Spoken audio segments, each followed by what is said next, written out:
Imagine you could invest in a company that dominates the global creative market, convinces millions of professionals and businesses to pay it religiously every month, and is also in the pole position of the AI revolution. Now imagine that same company, despite all this, is trading at valuation levels not seen in years. This isn't fiction, we're talking about Adobe. To understand why Adobe is special, we must start with its most brilliant transformation, the shift to a subscription model. A decade ago, Adobe made a risky decision to stop selling perpetual software licenses and move all its users to a SaaS, software as a service model. Today, that decision has proven to be a masterstroke. Why? There's three key reasons. Number one, predictable, recurring revenue that provides total visibility. Number two, gross margins hovering around an incredible 90%, because once the software is developed, marginal costs are practically zero. Number three, unmatched pricing power.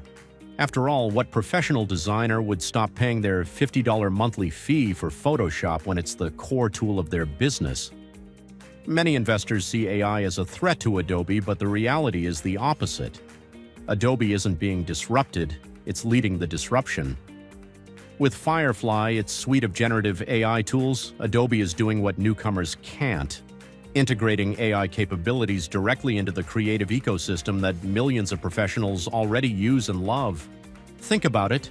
Would a graphic designer prefer using a standalone AI tool and then transferring everything to Photoshop for final touches, or would they want that AI functionality natively integrated into their usual Adobe workflow?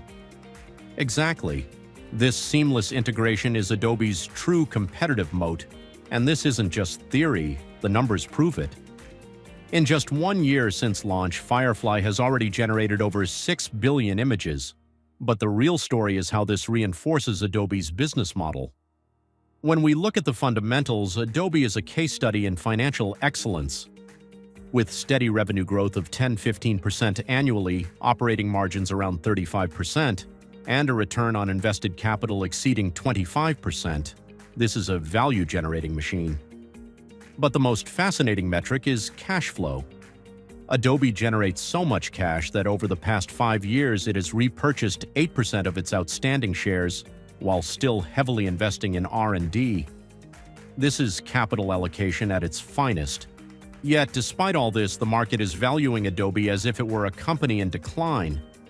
Today, Adobe trades at a forward PE of around 22x, far below its historical average of 35x.